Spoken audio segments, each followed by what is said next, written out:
Жаночы свет. Аўтарская праграма Ольгі Мацараннік.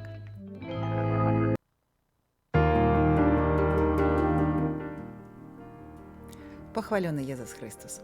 Чарговы выпуск праграмы «Жаночы свет» выходзіць штомесяц у студыі Вольга і наша спадарыня Алена. І не проста спадарыня Алена, не адна, а з новай кніжкай, якая выйшла не так даўно. І сёння будзем абмяркоўваць складаную і вясёлую тэму.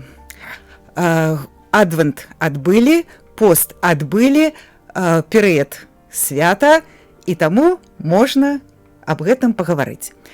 Ежа беларуская – гэта наш скарб.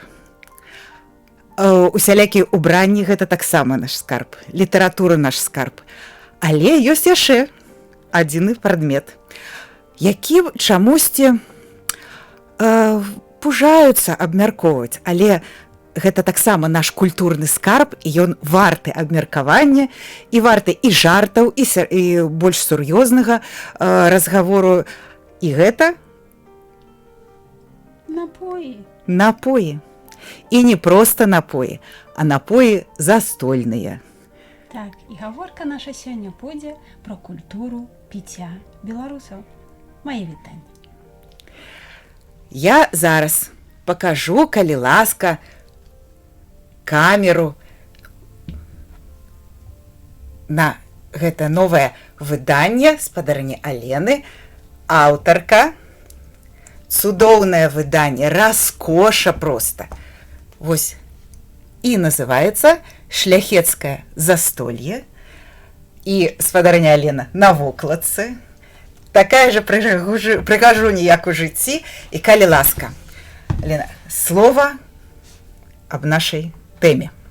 Ну, гэта 11-я кніга моя. Я сама ў шоку, штось пачала рабіць кнігі і не збіраюся спыняцца. Кніжка ішла ў рэжыме онлайн, і ўсе крокі мои падпісчыкі ведалі. Назву кнігі, дарэчы, выбралі мои падпісчыкі, было галасаванне, і вокладку таксама выбралі мае падпісчыкі, таму што у меня было 4 варыянты вокладкі, і ўсе былі шыкоўныя, і выбіралі, было галасаванне, і ў галасаванне прымала больш за 300 чалавек, і выбралі менавіта вось гэту вокладку, а ўсе фотаздымкі ў кнізе і вокладка, усё гэта моя улюблёная фотограф Вольга Акуліш. Мы з ёй зрабілі ўжо 3 кнігі і ўжо збіраемся з 11 і збіраемся ўжо разам рабіць 4-ю. 12-ю. У агульным ліку. У 2022 годзе выйшла кніга «Шляхецкае застолле». Вау! Шляхецкая кухня. Выйшла кніга «Шляхецкая кухня». Мы пра гэту кнігу з вами ўжо размаўлялі, я яе паказвала. Той кніжкі было і ёсць, бо зараз выйшло другое выданне. Кніга даступна. Там 25 страў шляхецкай кухні, 25 страў радзівілаўскай кухні. А нехта і гатаваў стравы. І вось кніжка такая вельмі шыкоўная, вельмі моцная такая там была гістарычная састаўляючая. Як я кажу, гэта такі кулінарны дэтэктыў, дзе мы выяўлялі не хто злодзей, а хто прыдумаў гэтую страву. Самая ранняя крыніца, якой я карысталася, датуецца 1682 годам. Гэта Станіслав Чарнецкі, кухар вялікага князя літоўскага, караля польскага Яна III Сабескага. Вось у меня есть дакладная копія гэтай кнігі на старапольскай. І вось калі гэта кніга выйшла «Шляхецкая кухня», беларусы абурыліся. І яны сказалі: «Лена, як так? 50 страў вытанчаных, шыкоўных». Я ведаю, што шмат хто гатаваў. Гатавалі. І ніводнага напою. Як так? І па шматлікіх просьбах я пачала рабіць вось гэту кніжку «Шляхецкае застолье». Тут 25 напояў і 25 гастранамічных пар. І калі я пачала працаваць над гэтай кнігай, я задумалася, ці прапаганда гэта алкаголю. Бо я ж буду расказваць пра напоі, а потым я зразумела, што не. Гэта такі сур'ёзныя культуралагічны труд, культуралагічная Даследаванне. праца, даследаванне наконт культуры піція, наконт культуры ўвогуле. І самае галоўнае, галоўную думку, якую хачу данесці, што для нашых продкаў алкаголь гэта быў лек. І ўся гісторыя алкагольных напояў, яна пачынаецца з таго, што некі лекар прыдумаў штосьці для лячэння, напрыклад, страўніку, і потым гэты напой стаў напоем для веселья. Увогуле спірт прыдумалі арабы, прыдумалі выпадкова, тэхналогію удасканалілі еўрапейцы, і ўся гісторыя напояў пачынаецца з Еўропы. І тут у маёй кніжцы я пачынаю расказ з Еўропы, з еўрапейскіх каралёў, з еўрапейскіх аптэкараў, і потым рознымі накірункамі гэтыя напоі з'яўляюцца тут у Беларусі. Я доўга думала, а ці можна адмовіцца ўвогуле ад алкаголю? Калі гэта толькі лек, адназначна не. Калі гэта святочная прылада да святочнага стала, то ў нашай шматвяковай культуры яна была, яна ёсць, і калі яе адмовіць навогул, гэта будзе такая я думаю, што гэта будзе такая антикультура адмены. Мы не можам адмаўляцца ад нашай. Адна прычына, чаму я вырашыла, што адмовіцца нельга, бо алкаголь ёсць паўсюль. Конечно. І тылавы спірт, каб ён зрабіўся, патрэбна, каб былі дрожжы, былі ферменты, было цёпла і быў прадукт угляводны. А гэта ёсць амаль паўсюль. То есть гэта ёсць у жывой прыродзе. Мы не можам адмовіцца ад жывой прыроды. Всё, алкаголь ёсць. Калі садавіна вельмі спелая, смачная, падзе на землю, трошкі пачне брадзіць, там пачне атрымоўвацца алкаголь і тылавы спірт. Таму адмовіць гэта немагчыма.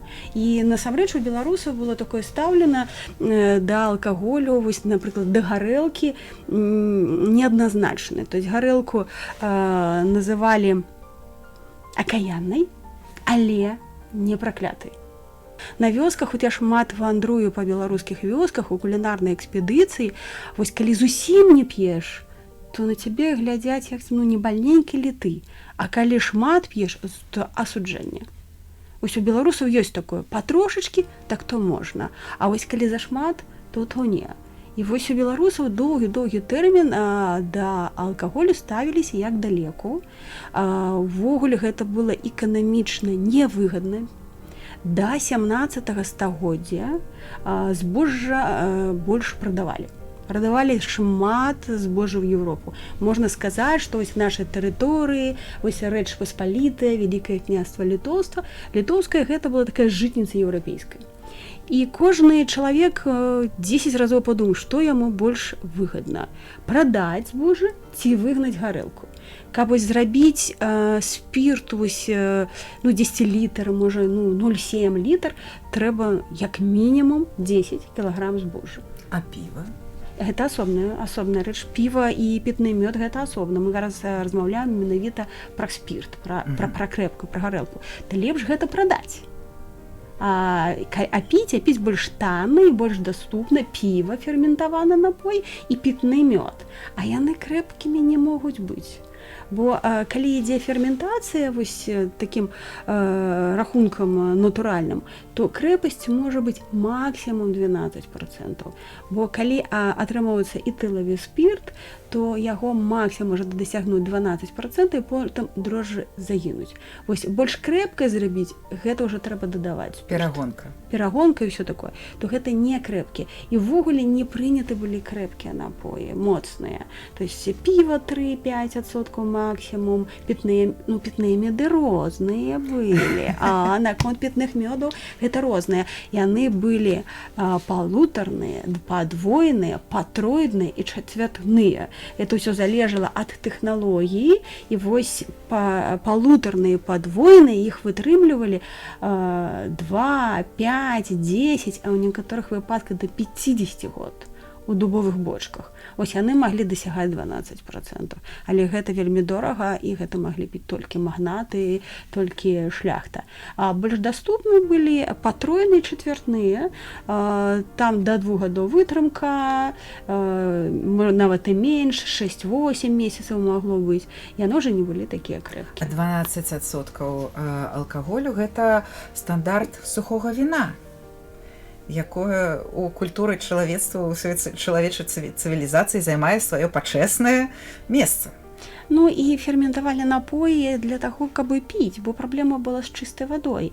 А эксперыментальным шляхам вызначылі, што 3% алкаголя дезінфіцыруе воду. Таму і віно разводзілі вадой, і піва было не крэпкім.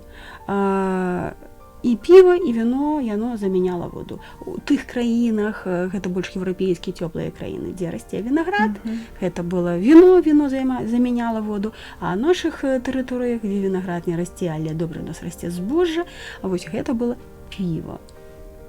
А мёд? Ён быў пітны мёд, ён быў салодкім? Не. Я ставіла пітны мёд. Дарэчы, рэцэпт пітнога мёда ёсць у кніжкі «Шляхецкае застолье», но не зусім мёда, бо мёд доўга чакаць. Гэта такая складаная тэхналогія. А ў 19 стагоддзі ўжо з'явіліся дрожжы і сталі рабіць медавуху. Бо медавуха хутчэй робіцца. 3 месяцы мінімум, і у вас атрымаецца добрая медавуха. Вось пра медавуху амаль кожны чуў. Яна і прадавалася, і ёсць у нас месцы, где яе п'юць, але вось медавуха не такая была, как бы гэта сказаць, гэта не зусім наша такая старажытная культура. Медавуха больш танная, таму яе хутчэй. А тут больш не культура, а больш тэхналогія, калі ўжо з'явіліся дрожжы. Бо калі рабіць пітны мёд, то ў якасці дрожжэй там выступаў хмель, ягады, пярга і ўсё такое. Ну і сам мёд, дарэчы, сам мёд і ўжо такі там натуральны элемент бражэння ідзе. А калі ўжо зрабіць, туды дадаць дрожжы, а сучасныя дрожжы могуць нават да 20% алкаголю дабрыдзіць хто і медавуху. І вось блізкія да медавуху ёсць яшчэ напой крупнік, варануха, пунш і крым-бамбуля. Яны па смаку вельмі падобныя, ну, трошкі розная тэхналогія. Пунш, крупнік і крым-бамбулю вараць, медавуху больш настойваюць. Крым-бамбулю усе госці Беларусі, напэўна, ведаюць, а вось пра крупнік я нават чула, што крупнік уяўляецца як нейкая каша. Ну, для беларусаў крупнік гэта і густы суп, і напой аднолькава. Таму што тэхналогія гатавання яны вельмі падобныя. Крупнік, як і суп, гэта розныя крупы з даданнем гародніны, з даданнем трошкі мяса, закладваецца гэта ўсё чугунок і таміцца ў печы на слабым духу. Крупнік як напой, зноў жа мы бяром чугунок, закладваем туды гарэлку, спецыі, мёд, шчыльненька так або глінай, або такім плотненькім цестам закрываем, зноў жа ставім у печ на слабы дух і тамім. Кажучы сучаснай мовай, гэта тэхналогія сувіт. Калі прадукт гатуецца доўгі тэрмін пры нізкіх тэмпературах, а пад нізкімі тэмпературамі ў кулінарыі разумеюць усё, што да 100 градусаў. Гэта не мінус, да 100 градусаў. Доўгі тэрмін. Печ, тая ж тэхналогія сувіт. Ну і іншая версія, чаму крупнік, таму што у крупніку шмат інгрэдыентаў і ўсяго па крупіцы. Таго-сяго пакідалі па крупіцы і атрымаўся крупнік. Крупнік, дарэчы, у кнізе таксама ёсць. А ёсць даследаванні такія, як па рэгіёнах Беларусі, вось што было больш распаўсюджанае, у якім рэгіёне што? Ну, такіх даследаванняў няма, я яшчэ не аб'ехала ўсю Беларусь. Але што дасканала па ўсёй Беларусі робяць, як ёсць самагонку, і настойваюць на зёлках, больш рэдка, калі дадаюць спецыі, і трошкі дадаюць мёду. І вось гэтыя рэцэпты, яны з аднаго рэгіёна на другі мяняюцца. І вось адзін з такіх рэцэптаў мне вельмі спадабаўся, я яго прывезла з Віцебскай вобласці, з вёскі Радзюкі. Мне так спадабалася тое, чым яны мяне каштавалі. І гэты рэцэпт ёсць у кнізе. І вось гэты напой, настояны на зёлках, ён з'яўляецца лекавым.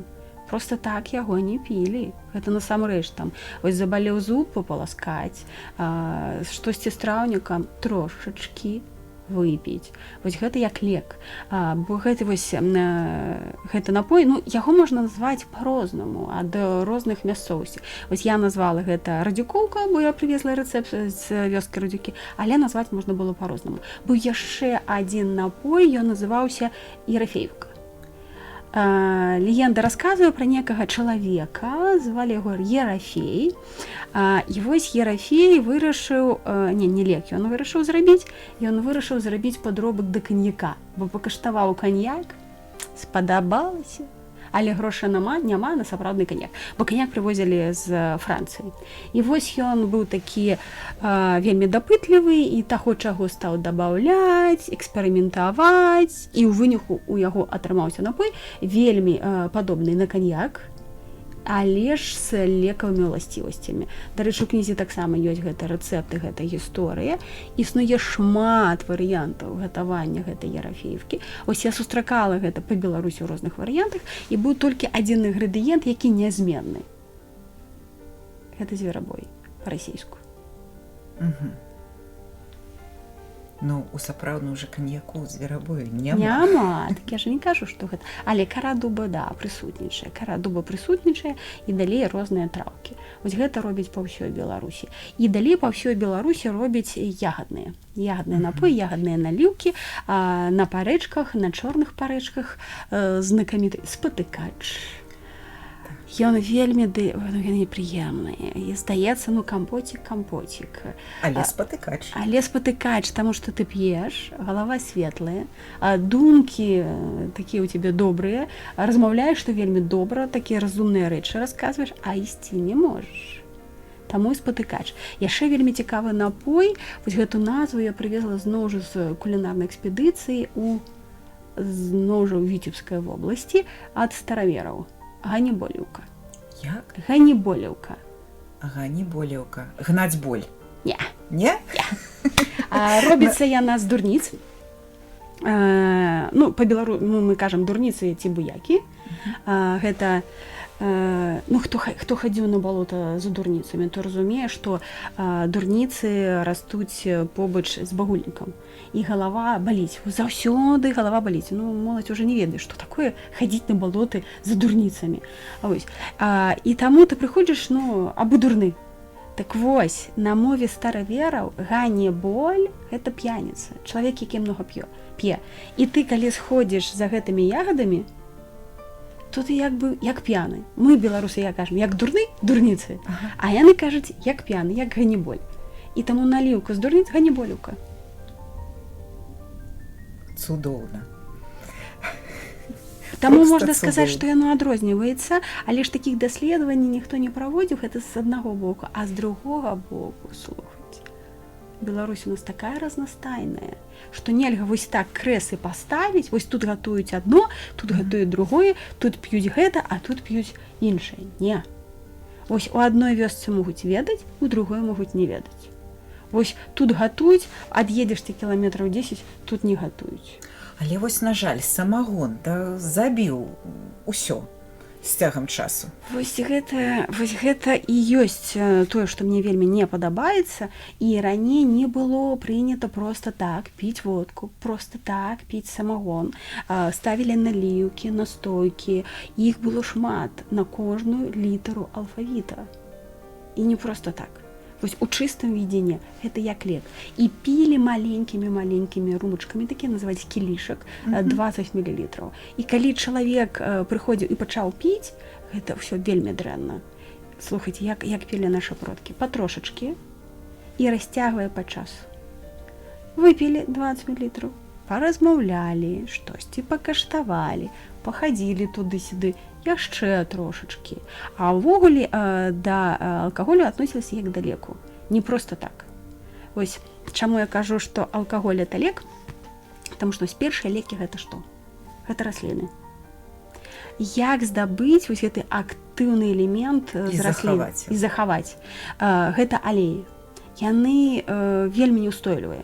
Яны тлушчарастваральныя і спіртарастваральныя. Всё, ёсць толькі два накірункі, як ты можаш здабыць гэтыя алеі. Таму хочаш не хочаш, тебе патрэбен спірт, каб ты атрымаў гэты актыўны элемент, які будзе табе лекаваць. Таму гісторыя алкаголю – гэта гісторыя лекара. Ну вось, напрыклад, вы все чулі пра кроплі дацкага караля. Так, песня. Гэта не літаратурны вобраз. Гэта сапраўдная гісторыя. І каб вось ту гісторыю, якую я вам зараз раскажу, мне прыйшлося нават у Данію з'ездзіць. Жыў у Даніі кароль у 16 стагоддзі Федэрык II. Зараз, там захаваліся каралі. Зараз дацкі кароль Федэрык X.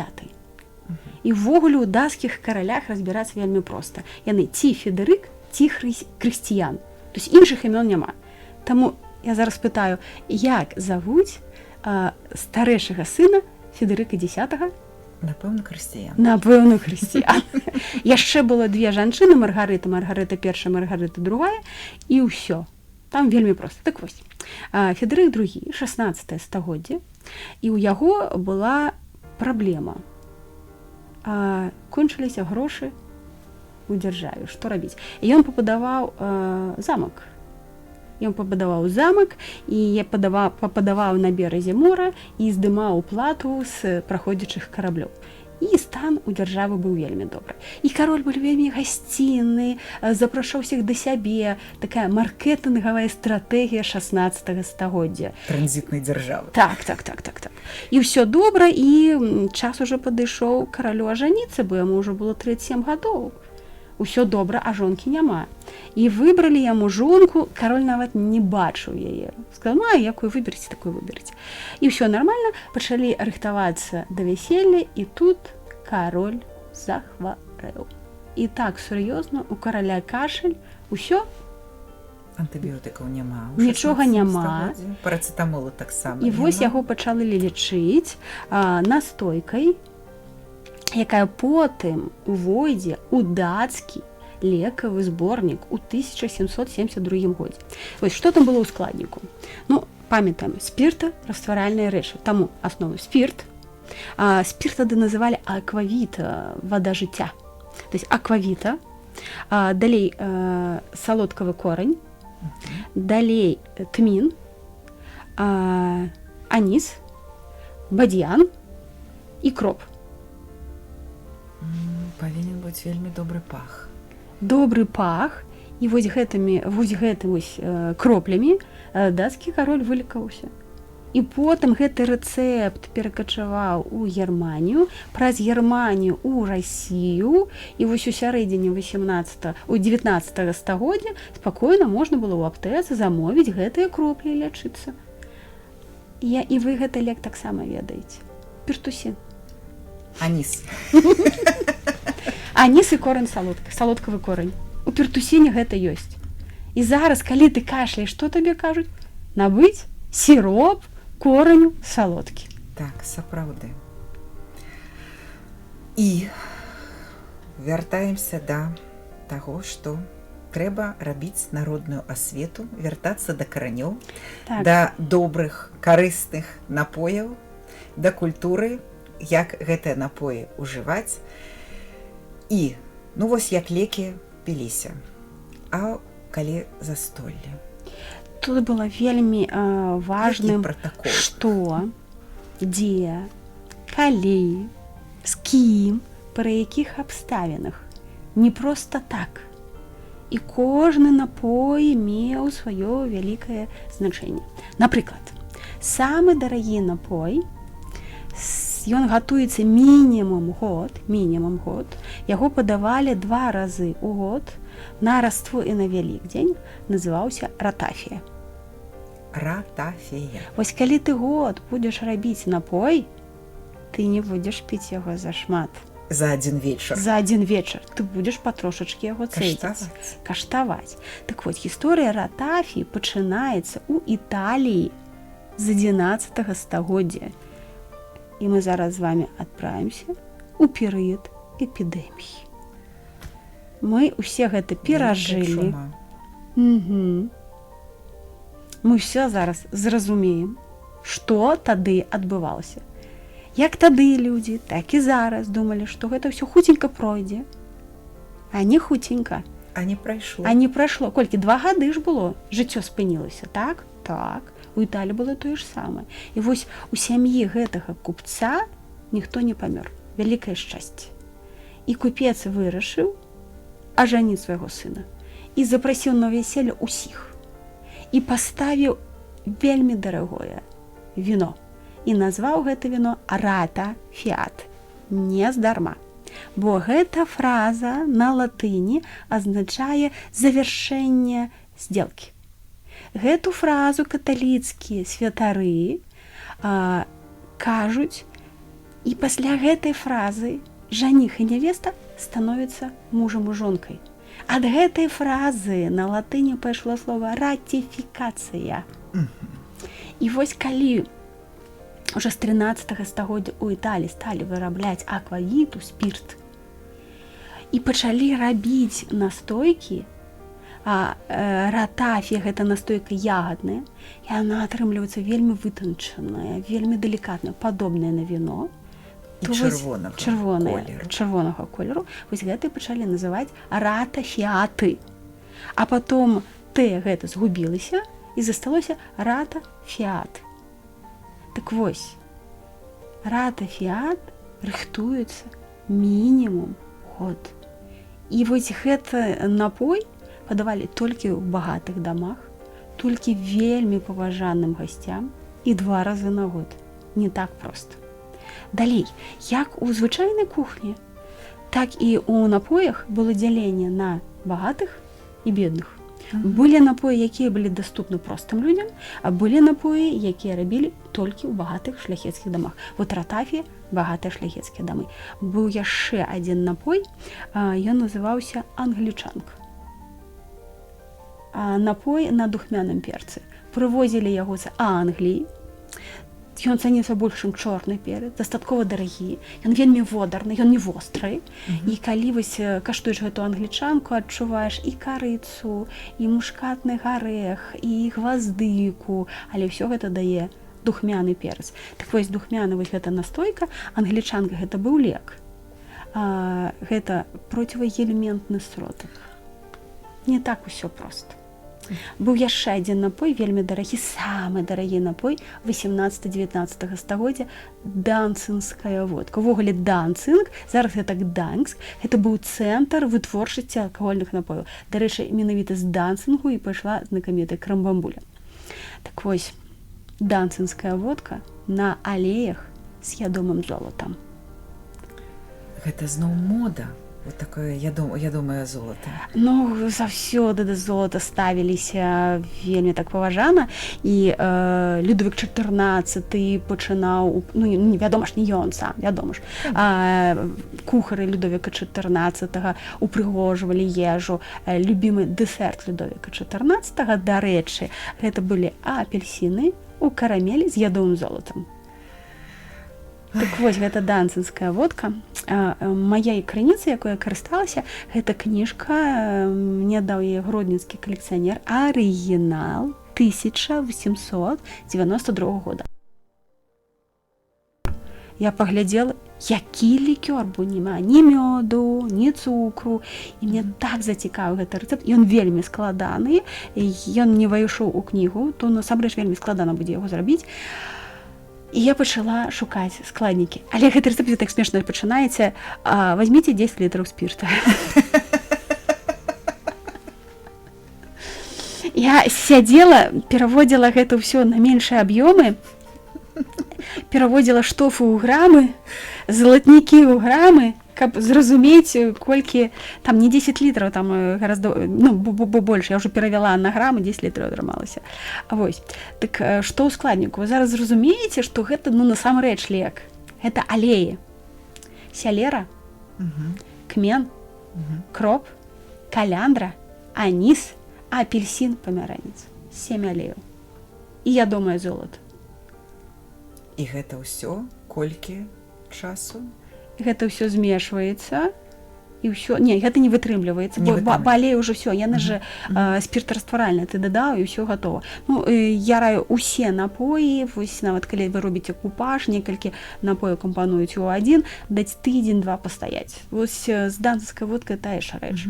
І вось гэта вельмі прыгожа. Я у кандытараў здабыла ядомае золата, сусальнае золата, якое змяльчылі такі ў парашочак. Яна вельмі прыгожая, вельмі водарная.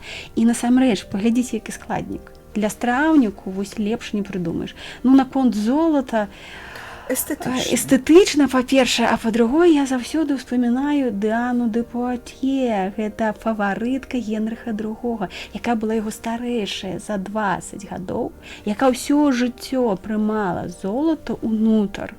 І нават калі ўжо Генрых II памёр і яна ўжо з'ехала і жыла так абасоблена, яна зноў жа заставалася вельмі маладой. Ну, вядома, што яе быў рэжым і фітнес таго перыяду. Мы якраз размаўляем з вамі пра 16 стагоддзе. Гэта былі прагулкі на свежым паветры, гэта была верхавая езда, ну, фітнес.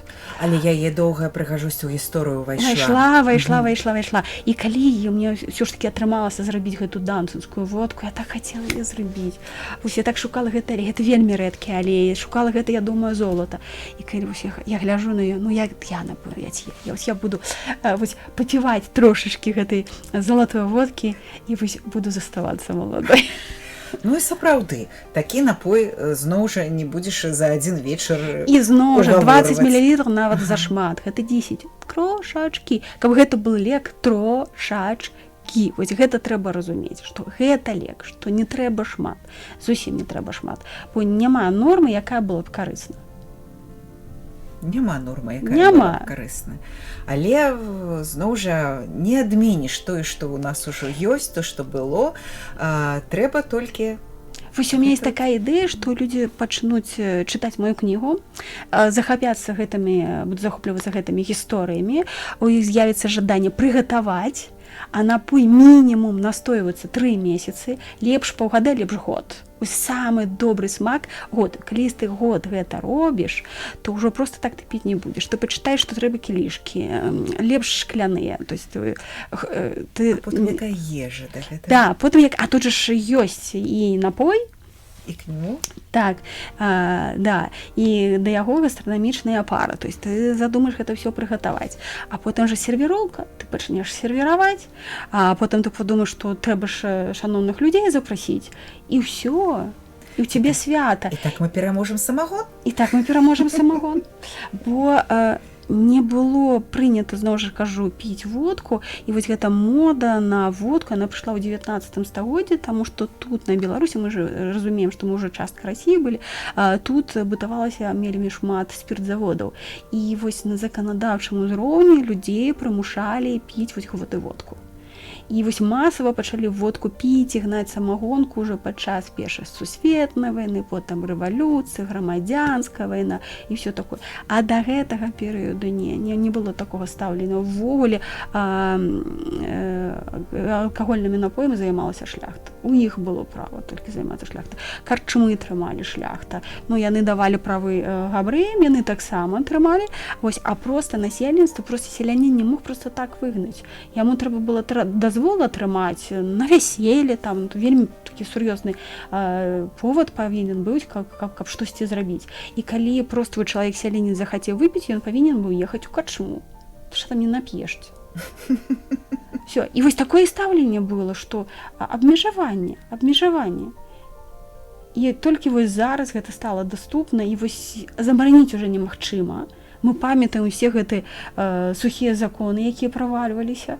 Забараніць немагчыма, але ж, можа, культура піцця дапаможа. Трэба асвета. Асвета. Вось тое, што я ў сваёй кніжцы і расказваю пра кожны напой, як гэта атрымоўваецца, як гэта піць, які там дадатак павінен быць, з якога посуду і ўсё такое. І вось мы гаворым пра кніжку. Вось там у мяне такое пытанне. А які самы складаны напой вось з гэтай кніжкі? Самы складаны? Я нават і не ведаю, яны ўсе даступны, я б не сказала, што яны такія складаныя. Ну, самы складаны я ўнесла, гэта данцынская. Але Так. яе ж тут няма, а вось з кніжкай Самае сам. складанае, вот я зараз лістаю і праглядваю, што тут такого у мяне складанага, самага складанага. Дарэчы, нічога складанага і няма. У гэтых напоях У высакародных напоях. галоўна, ну зараз усё доступна. Зараз усё доступна, а галоўнае цярпенне. Галоўнае цярпенне, гэта ж чакаць трэба. Ты паставіў і как мінімум 3, а то 6 месяцаў ты будзеш чакаць, нікуды ты не дзенешся. Што яшчэ цікава ў маёй кнізе, вось гэтай шляхецкай застолі, самая ранняя крыніца, якой я карысталася, датуецца 1792 годам. Таксама тут кнігі 1854, 1861 і 1892 года. І я зрабіла дакладную копію тых рэцэптаў, як яны друкаваліся тады. І так цікава глядзець, ну гэта кнігі былі па-расейску, як мянялася мова з канца 18-го і мова канца 19-го. Як гэта ядь, абароты, ўсё такое. Я ўсё гэта закавала, і гэта проста цікава паглядзець і пачытаць, як гэта было тады. І вось такія есть перадруковачкі, то есть сучасны рэцэпт, як гэта гатаваць, і такія ўставачкі з рэцэптамі 18-19 стагоддзя. І ёсць тут адзін напой, які не беларускі. Які? Не беларускі. Віно з дмухаўцоў. Рэй Брэдбері. Рэй Брэдбері. Хто чытаў раман? Я чытала. Ну, гэта такія, я мушу думаць, што гэта такі падлеткавы, спачатку падлеткавы раман. Так. Але яго трэба перачытаць і ў сталым узросце таксама, каб разумець. Так вось, дзядуля гэтых хлопчыкаў, галоўных герояў, рабіў віно з дмухаўцоў. Так. Так вось, гэты раман аўтабіяграфічны. Продкі Рэя Брэдбері прыехалі з Англіі. Гэта англійскі рэцэпт. Я праз трэція рукі ад англійскай дыпламата атрымала гэты рэцэпт. Вось ён складаны. О! Знайшла.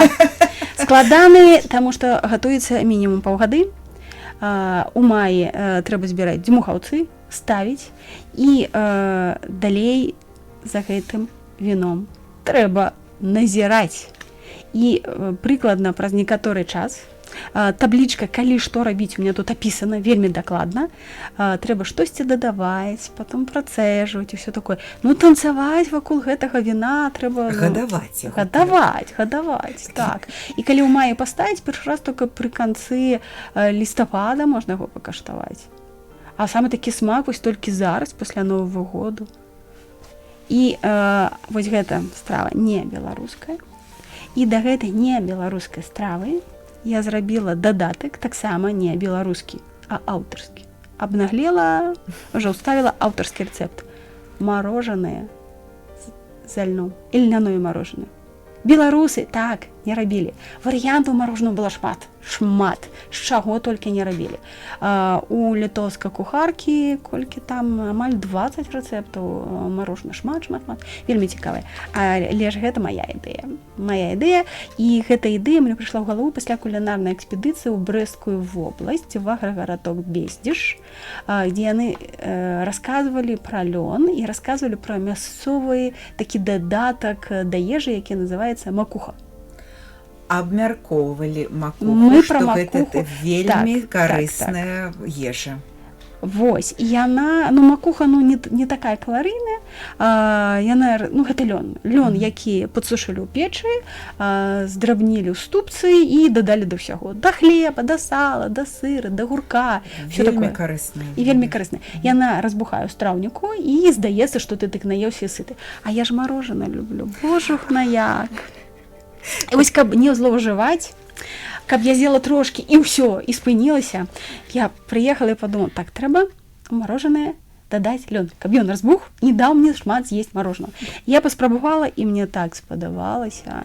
І вось я там стала эксперыментаваць з рэцэптамі. Тут апісана, як рабіць гэта марожанае самастойна, з даданнем льну, і гэта вельмі смачна.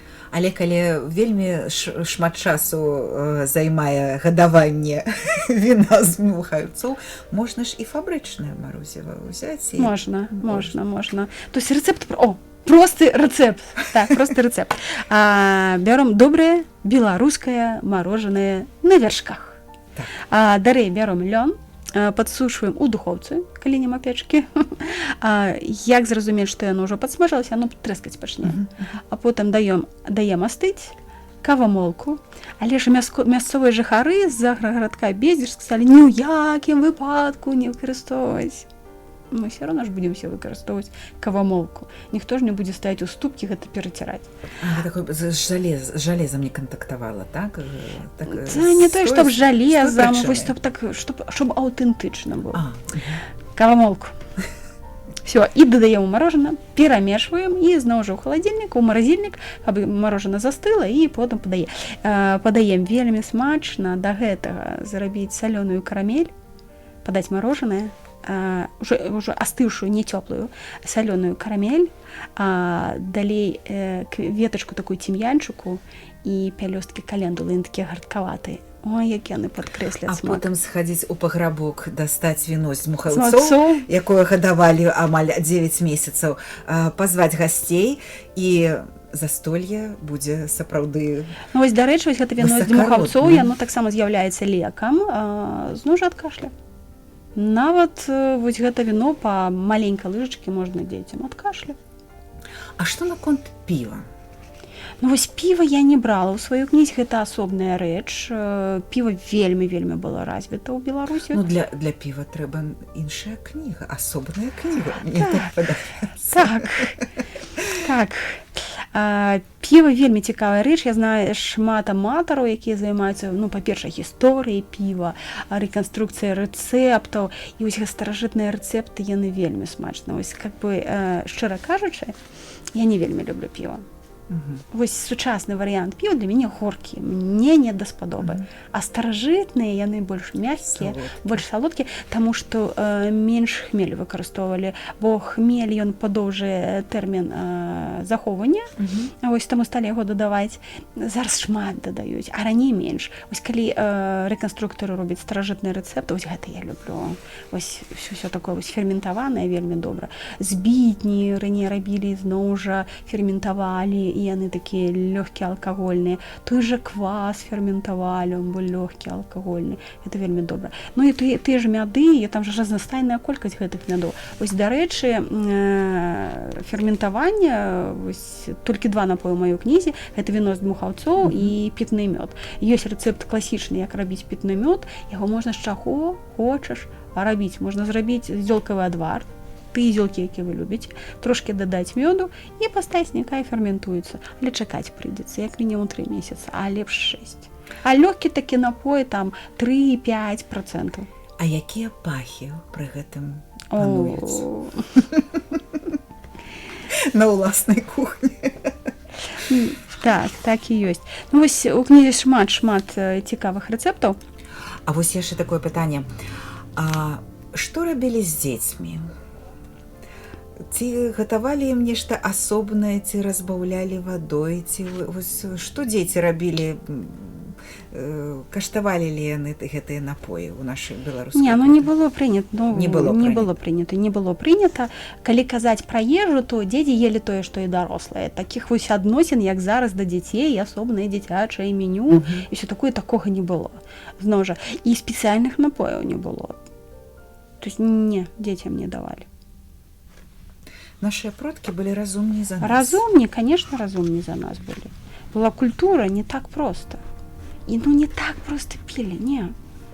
То есть кожны напой, вось кожны, які адчыніць вось мае кніжкі паглядзець, кожны меў якісьці сэнс. Не проста так. Ну, напрыклад, гляньце, якой добрая фотаздымак адчыніла. А мы можа пачнем вось так. Вішнёўка. Вішнёўка. Ну, у кожнай гаспадыні свой ёсць рэцэпт вішнёўкі, падаецца так. Ёсць вішнёвае віно. Добра, бачна. Калі ферментаванне ідзе, а гэта вішнёвая наліўка, тут працэс мацэрацыі, працэс настойвання. Так вось, вішнёўка лічылася добрым напоем, калі кавалер шоў на спатканне да дамы, і каб дама была больш згаворлівая, то трэба было взяць з сабой добрыя вішнёўкі. Вось першы фотаздымак мы паглядзелі. Тут гісторыя, расказ. Ввогуле, усе фотаздымкі ад Вольгі Акуліч гэта не проста так, гэта гісторыя. Тут гісторыя расказваецца, нездарма тут розачка ляжыць, што кавалер прыйшоў да дамы Вось он прыйшоў да дамы, а па гэтым можна глянуць. Пакажыце. Так, і што? Спатканне удалося. Бутэлечка пустая, пацеркі ляжаць, усё добра. Далей, вось наступны фотаздымак. Тут у нас анісаўка, і да анісаўкі падаецца шчупеня. А раней шчупеня лічылася вельмі знакавай стравай, менавіта як дзяўчына ўмее гатаваць шчупеню, ацэньвалі яе гаспадыню. І шчупеню абавязкова падавалі, калі прыхадзілі сватацца. І калі ўсё згода і родзічы дамовіліся, і жаніх і невеста згодны, падавалі шчупеню, і ў шчупеню вставлялі свіны хвосцік. Ён павінен быў стаяць. Калі хвосцік ляжаў, то вяселля не будзе. Калі жаніху выносілі гарбуз, вяселля не будзе. Так вось зноў жа карціначка, і трэба... А тут у нас гарбуз. Гарбуз, вяселля не будзе. Адмовілі. Вяселля не будзе. Там добрае спатканне, а тут адмовілі. І пра ўсё гэта я расказваю і пра стравы, і пра гісторыю страў, і ў якіх абставінах гэта магло быць. Бо анісаўка гэта проста напой сялянства. Яго выкарыстоўвалі штосьці ты дрэнна са страўнікаў, анісаўка. Трохі ты захварэў, анісаўка. Зноў жа мы кажам маленькімі порцыямі. І вось эта гісторыя магла адбыцца ў звычайнай сялянскай стравы. А ёсць фотаздымкі, якія паказваюць, што тое, што вось тут магло адбыцца ў багатым доме. Напрыклад, так... Зараз мы знайдзем. Напрыклад, добрая гісторыя пра чалавека. Вось, глядзіце, зноў жа, мятная наліўка. Мятная наліўка з ваніллю лічылася чыста дамскай, чыста дамай. Дамы маглі выпіць для паляпшэння якасці скуры, да добрага такого румянца, зноў жа маленькімі кілішачкамі. Ну і мы бачым, тут две дамы, зноў жа какія пацеркі, ўсё такое. І закуска. Фаршыраваныя яблыкі з грэцкімі арэхамі і разынкамі. Дамская, чыста дамская. Ці гісторыя пра прадпрымальніка, так да інскага мы яшчэ дойдзем зараз. Прадпрымальніка, які там з добрую зладзіў здзелку, і вось ён сеў. Так, зараз. Яе ратыфіцыраваць. Яе ратыфіцыраваць. Каб вы зразумелі, што, вось яна. Значыць, гэта у нас англічанка. Я ўжо пра яе расказвала, што дарагі напой. І рэцэпт я зрабіла сучасную версію, бо ў 19 стагоддзі гэта называлася самажаніна з цяляціны. Гэта такі вялікі кавалак мяса запечаны. Я зрабіла гэта ў выглядзе стэйка. Тады гэта былі ракавыя шыйкі, ў сучаснасці гэта крэветкі. Выглядае гэта ўсё вось так. Сняданак чалавека, які займаецца бізнесам. Стейк з міндалём і ракавымі шыйкамі з крэветкамі і англічанка. То есть гэта ўжо такі багаты дом. Мы так падбіралі рэквізіт, здымалі па ўсёй Беларусі, па музеях, па розных сядзібах, усё не проста так. Кожная рэч тут мае сэнс. А вось я прыхільніца такіх гарачых напояў зімовых. Ёсць крамбамбуля і крупнік. І крупнік маглі падаваць гарачым, і крамбамбуля. Увогуле крамбамбулю, можна лічыць такой аналагам гринтвейна, але на аснове водкі. І зноў жа трэба разумець, што гринтвейн гэта маладая гісторыя, гэта пачатак 19 стагоддзя. Увогуле ідэя ў віно дадаваць спецыі, дадаваць садавіну, яна з'явілася пасля таго, гэта быў 1816 год, было ізвярджэнне вулкана, і не было лета, было дрэннае надвор'е, не вырас вінаград, быў вельмі дрэнны, віно было вельмі дрэнна, і каб трошачкі вось как-то якасць гэтага віна палепшыць, спецы ўжо не такія дарагія, як яны былі там у 15 стагоддзі, і сталі дадаваць у віно спецыі, і высветлілася, калі яшчэ гэта віно прагрэць, то не так адчуваецца, што яно дрэннай якасці. А крамбамбуля гэта сярэдзіна 18 стагоддзя, то есть значна раней з'явілася крамбамбуля. І крупнік. Крупнік таксама можа падавацца цёплым. І я хочу паказаць адзін фотаздымак. Памятаеце кнігу «Шляхецкая кухня», там ёсць фотаздымак з коцікам. Ёсць. Ёсць маленечкі рыжанькі коцік, гэта быў выпадковы кадр. Коцік залез у кадр, тады фотограф, моя Воля, взяла маленькага рыжага коціка, і гэта мы ж здымалі кнігу ў 20-м годзе, калі эпідэмія была. Я пра шляхецкую кухню. Нам усе адмовілі, і мы зрабілі штосьці такое, як фотастудыя дома, і здымалі ўсё роўна. Кавід, не кавід, мы працавалі над кнігай, і вось гэты маленькі рыжы коцік выпадкова улез у кадр. Выпадкова. Але такі фотаздымак атрымаўся шыкоўны, і мы яго ўставілі ў кнігу «Шляхецкая кухня». Так вось, котик вырос. Котик вырос. Котик вырос. Котик уже такая пыса рыжая, я б сказала, ноглая. Ён уже просто так не працуе. Ён працуе за ганарар. Калі уважліва паглядзець, бачна, што это кавалачак індычкі, нават не курачкі. Котик у нас зорачка. Фэшн-зорачка. Так. А гэта самы любімы мой фотаздымак з гэтым рыжым коцікам. Я ўпэўнена, што наступнай кнізе мы зноў жа зробім фотаздымак з гэтым коцікам. Гэта ўжо такі наш талісман. Сапраўды. А ідэя наступнай кнігі?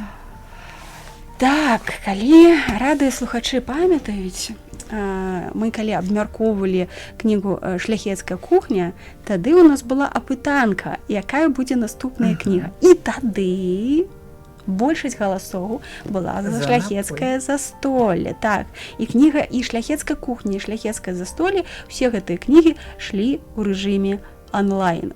Усе, хто на мяне падпісаў, ведаў, як ідуць з'ёмкі, на якім этапе кніга. Назву «Шляхецкае застолле» выбралі чытачы, вокладку выбралі чытачы, і тэму выбралі чытачы. Наступная кніга. Зноў жа апытанка. Онлайн апытанку я буду рабіць, можа, пры канцы лютага, пачатку красавіку. А покуль уж такая у нас офлайн, я ўсіх пытаюся, такія невялічкія відэа запісую, хто за якую кнігу галасуе.